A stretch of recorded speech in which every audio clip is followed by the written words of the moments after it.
Hello students, अस्सलाम वालेकुम।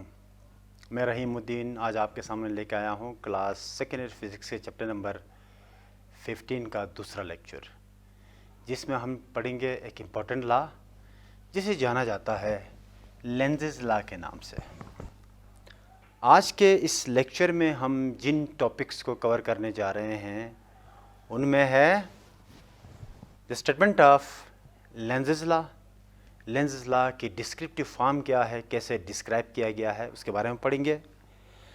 Then हम इस डिस्क्रिप्शन के बेसिस पे लॉ को हमने क्या करना है, डेमोस्ट्रेट करना है। हमारा अगला टॉपिक होगा Lenz's law and the law of conservation of energy. Lenz's law को कहा जाता है the interpretation of law of conservation of energy, यानी explanation of law of conservation of energy. हमारा एंड टॉपिक होगा direction of induce current and how to determine the direction of induce current in a circuit by using Lenz's law.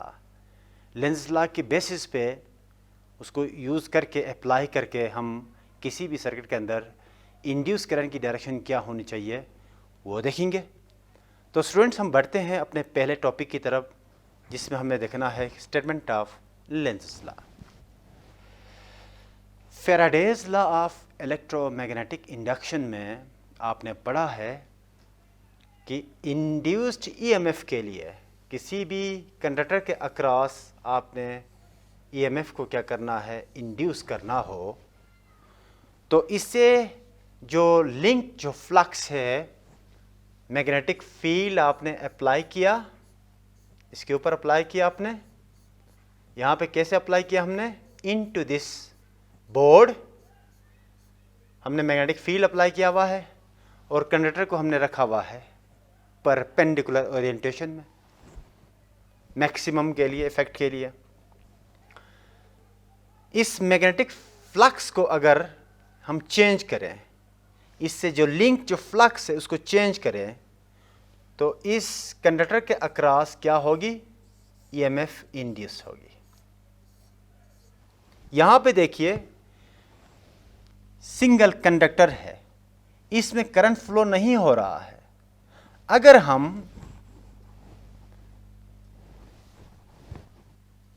Close circuit बनाए,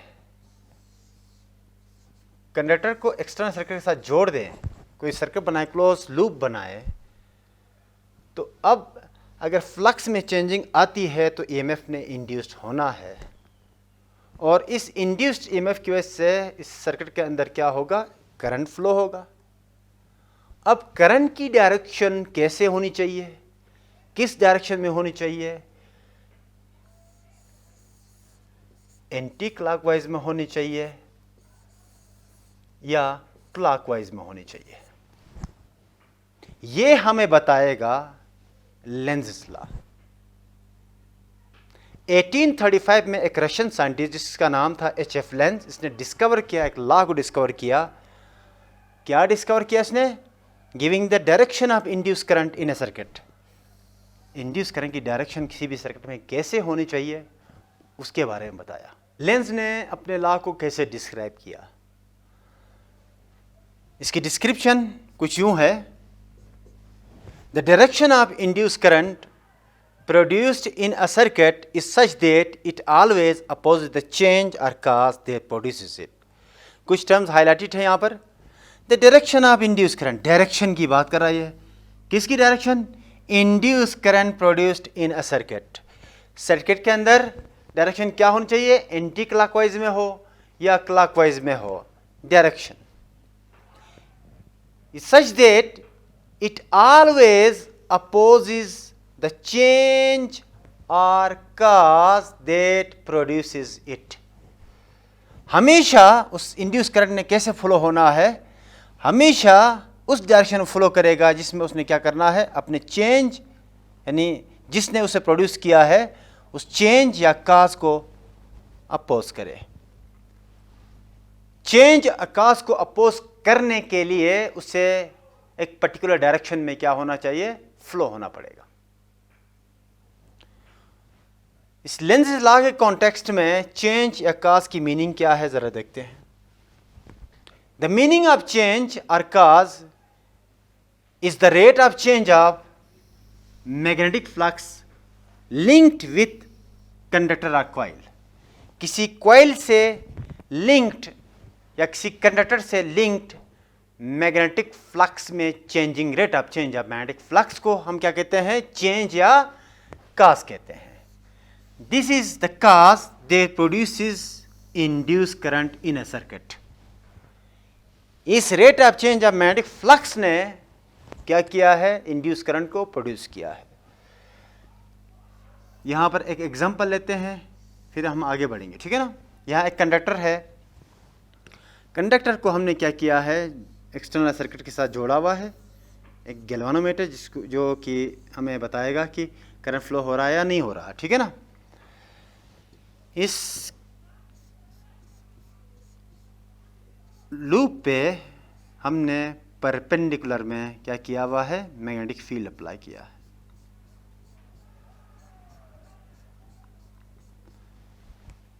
constant magnetic field है, close circuit है, कोई induction नहीं होगी, क्योंकि Faraday ने कहा कि भाई ईएमएफ इंड्यूस करने के लिए आपको क्या करना पड़ेगा, इस फ्लक्स में चेंजिंग लानी पड़ेगी.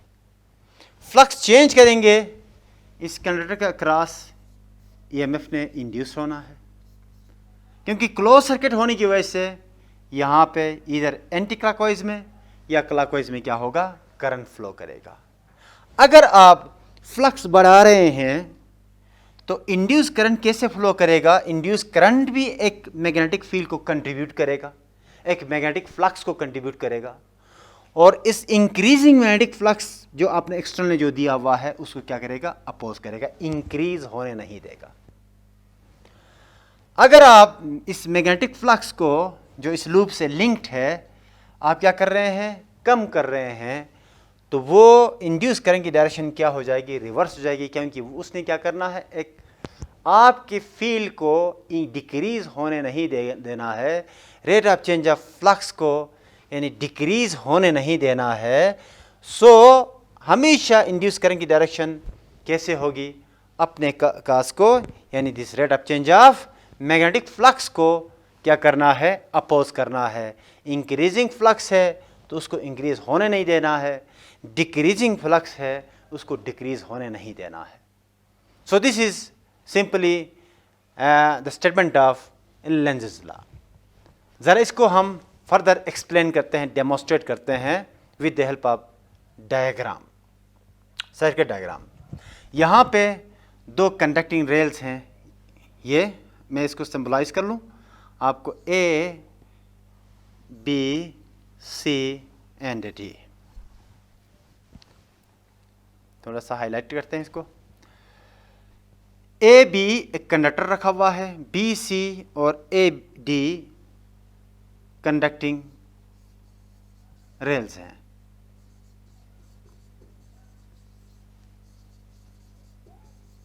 जिसके ऊपर हमने एक कंडक्टर रखा हुआ है.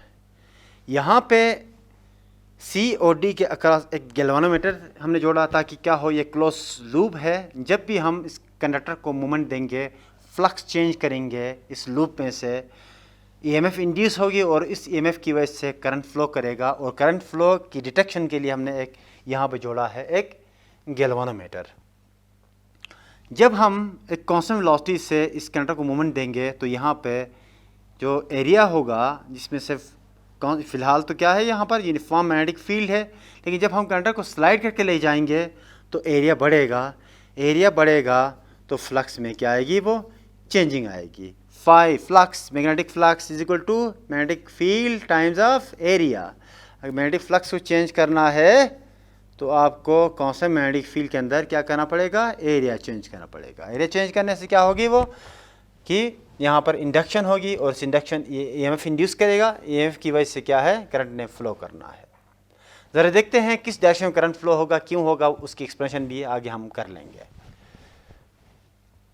अब एरिया पहले यहाँ पे था, ये कंडक्टर, अब एरिया क्या होगा, बढ़ चुका, यहाँ पर पहुँचा है. तो वेलोसिटी के अपोजिट में हमने जो स्लाइड किया था उसके अपोजिट में हमें क्या मिलेगी, यहाँ पर एक फोर्स फील कर लेंगे हम.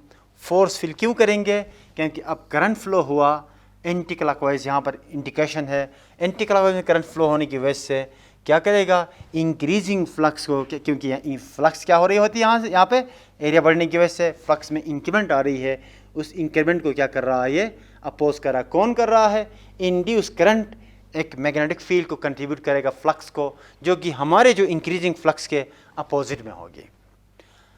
दूसरे डायग्राम की तरफ देखते हैं, सेम डायग्राम है जिसमें हमने क्या करना है, एरिया को कम करना है, मैग्नेटिक फ्लक्स को क्या करना है, कम करना है। तो डायरेक्शन ऑफ करंट क्या करेगा, रिवर्स करेगा। करंट रिवर्स करने की वजह से फ्लक्स में हम डिक्रीज कर रहे थे, इस इंड्यूस करंट ने एक फील्ड कंट्रीब्यूट किया जो कि हमारे फील्ड की डायरेक्शन में थी। तो हमें क्या हुआ, हम डिक्रीज करने जा रहे थे और इस इंड्यूस करंट ने क्या किया, उस फ्लक्स को इंक्रीज करने की कोशिश, उसको मेंटेन रखने की कोशिश की और हमें फील हुआ इस वेलोसिटी के अपोजिट में force. This force always acts in opposite to the velocity given to this conductor. इस कंडक्टर को जिस डायरेक्शन में आपने वेलोसिटी दी है उसके अपोजिट में हम हमेशा क्या करेंगे, फोर्स फील कर लेंगे। अगर हम एरिया बढ़ाएंगे तो आप एरिया कम करने की कोशिश करेगा, यानी इसको मेंटेन रखने की कोशिश करेगा। क्योंकि यहाँ पर क्या हो रही होती है, फ्लक्स में चेंजिंग आ रही है, इंक्रीमेंट आ रही है, उसको डिक्रीज करेगा। This is simple demonstration of Lenz's law. हमारा अगला टॉपिक है Lenz's law and conservation of energy. Lenz's law is the interpretation of law of conservation of energy.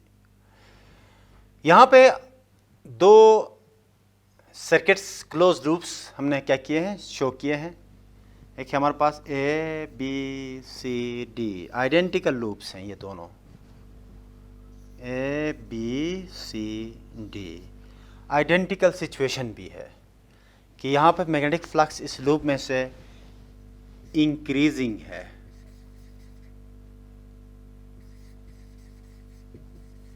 Increasing magnetic flux, और सेम रेट यहाँ पर भी increasing magnetic flux. Difference क्या है, A B C D loop, जहाँ पर एक में क्लॉकवाइज में करंट क्या हो रहा है, फ्लो हो रहा है। Current A to D, D to C, C to B, B to है। जबकि यहाँ पे सिचुएशन क्या है, करंट एंटी क्लॉकवाइज में हो रहा है। सिचुएशन किस तरह यहाँ पर इधर देखिए, ए डी सी बी ए, यहाँ पर क्या है, A B C D A, close loop. Reverse है, A B C D A D C B है, रिवर्स है। हमने ये दोनों सिचुएशंस सपोज किए हैं। करंट की डायरेक्शन को आर्बिट्रेरी लिया हमने, यानी रियल में नहीं, हम प्रूफ करना है कि कौन सा ठीक है, क्या ये सिचुएशन ठीक है या सेकंड ये सिचुएशन ठीक है। फर्स्ट सिचुएशन की तरफ पहले देखते हैं हम। Increasing magnetic flux, magnetic flux इस लूप में से क्या हो रही है भाई, इंक्रीज। इस मैग्नेटिक फ्लक्स में इंक्रीमेंट आने की वजह से rate of change of flux है। सिंपली एक सेकेंड में आपने कितना फ्लक्स को चेंज किया, ये कंट्रीब्यूट करेगा क्या, ये इंड्यूस करेगा क्या, ईएमएफ को। क्योंकि सर्किट क्लोज है तो इसकी वजह से क्या होना चाहिए, करंट इंड्यूस होना चाहिए। अब ये करंट जब इंड्यूस करेगा तो अकॉर्डिंग टू ओरियस्टेड एक्सपेरिमेंट कि current carrying conductor produces magnetic field, current is associated with magnetic field. इस चार सेगमेंट्स में, सेगमेंट्स क्या कर लेंगे, मैग्नेटिक फ्लक्स को कंट्रीब्यूट करेंगे। सपोज यहाँ पर ए डी पहला सेगमेंट है। अगर आप डायरेक्शन ऑफ मैग्नेटिक फील्ड देखना हो, यहाँ पे अपने राइट हैंड के जो इरेक्ट थंब है उसको ले लें आप, डायरेक्शन ऑफ करंट, और कर्ल ऑफ द फिंगर्स लेंगे क्या, डायरेक्शन ऑफ मैग्नेटिक फील्ड। तो यहाँ पे ज़रा देखिए, एक्सटर्नल मैग्नेटिक फील्ड की डायरेक्शन में ही क्या कर रहा है, ये सेगमेंट मैग्नेटिक फ्लक्स को कंट्रीब्यूट कर रहा है।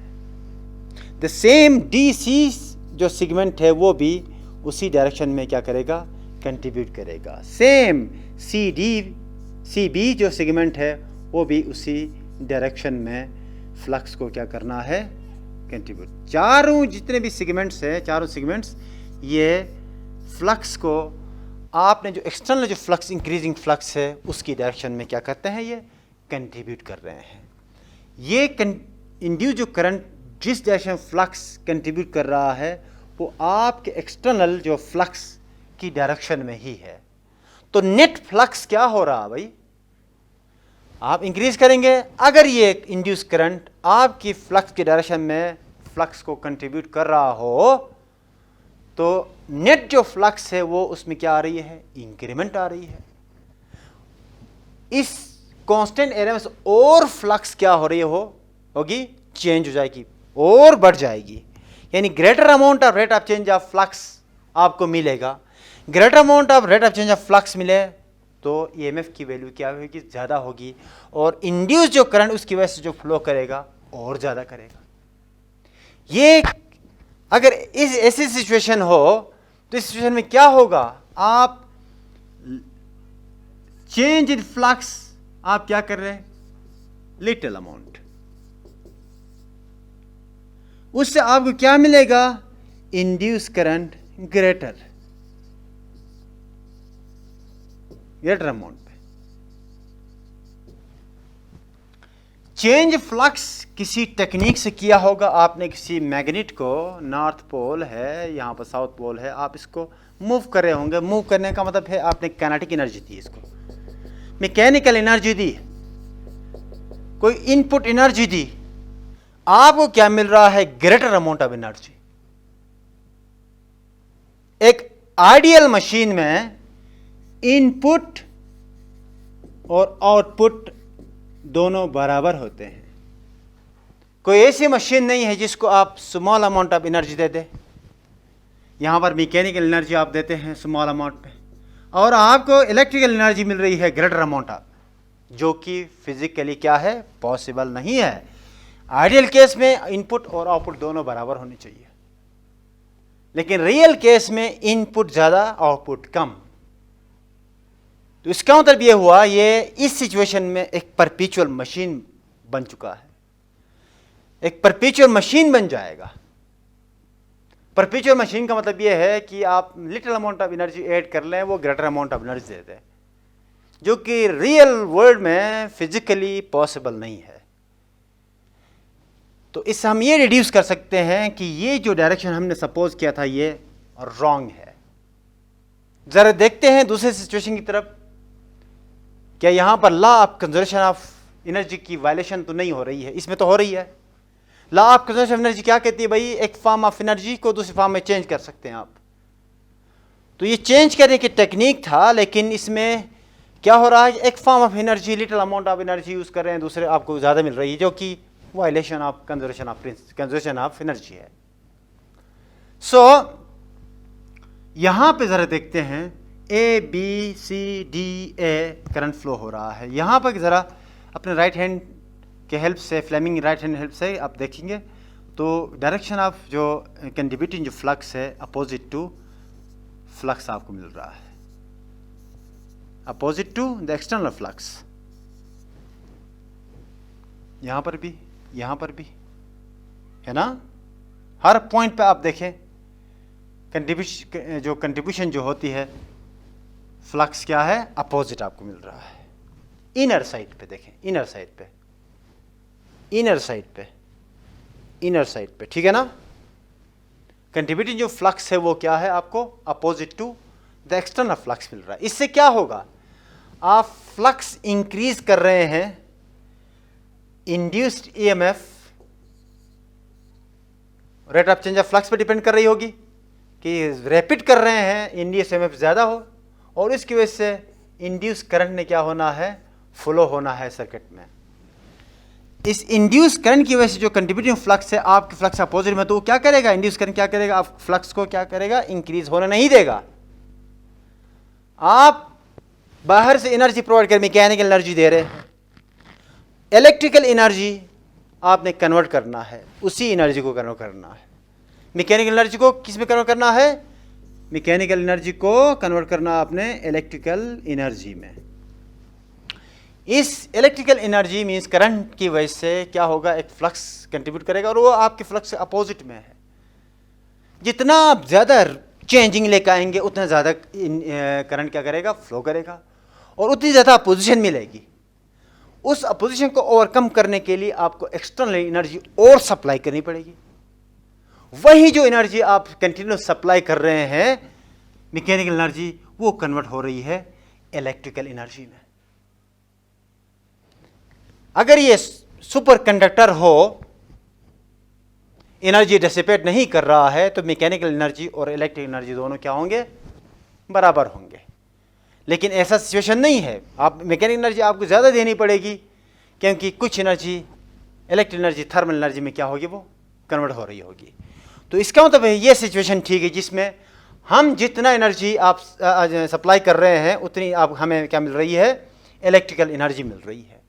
तो लेंज लॉ के अकॉर्डिंग्स में ये सिचुएशन ठीक है, जिसमें इंक्रीजिंग फ्लक्स को, यहाँ पर फिलहाल हमने इंक्रीजिंग की बात की है, आप डिक्रीजिंग के लिए क्या होगा, रिवर्स हो जाएगा, आपको डिक्रीज होने नहीं देगा, ये उसको अपोज करेगा। तो हमने एक ही सिचुएशन की बात की है कि आप जो जितनी एनर्जी सप्लाई कर लेंगे उसी एनर्जी को क्या करना है, इसने कन्वर्ट करना है। अब एंड पे हम एक टेक्निक देखेंगे, एक कन्वेंशन देखेंगे, जिसके बेसिस पे डायरेक्शन ऑफ इंड्यूस करंट किसी भी सर्किट में किस तरह का होना चाहिए। That is direction of induce current in a circuit, Fleming's right hand rule. Fleming जो राइट हैंड रूल है, अपने राइट हैंड के तीनों fingers, thumb, four finger and middle finger, इनको आपने स्ट्रेच करना है। यहां पे देखिए, thumb points in the direction of motion of conductor, while this forefinger represents magnetic field and the middle finger that represents current, induced current. यहां पे देखिए, conductor,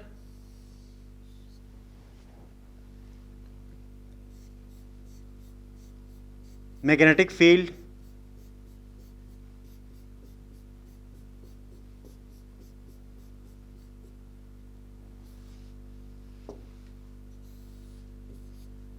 velocity, B field, magnetic field into forefinger, direction of motion, current। Current कैसे flow करेगा, इस and में into, यहां से out. अगर आप इसको क्या करते हैं, क्लोज सर्किट बनाते हैं। So with the help of right hand we can easily determine the direction of induce current in a circuit. So what is the direction of movement of conductor? That is in the direction of thumb. Forefinger represents in the direction of, points in the direction of magnetic field, while the erected middle finger that is in the direction of current. तो इस technique से आप induce current की direction को determine कर लेंगे। Thank you.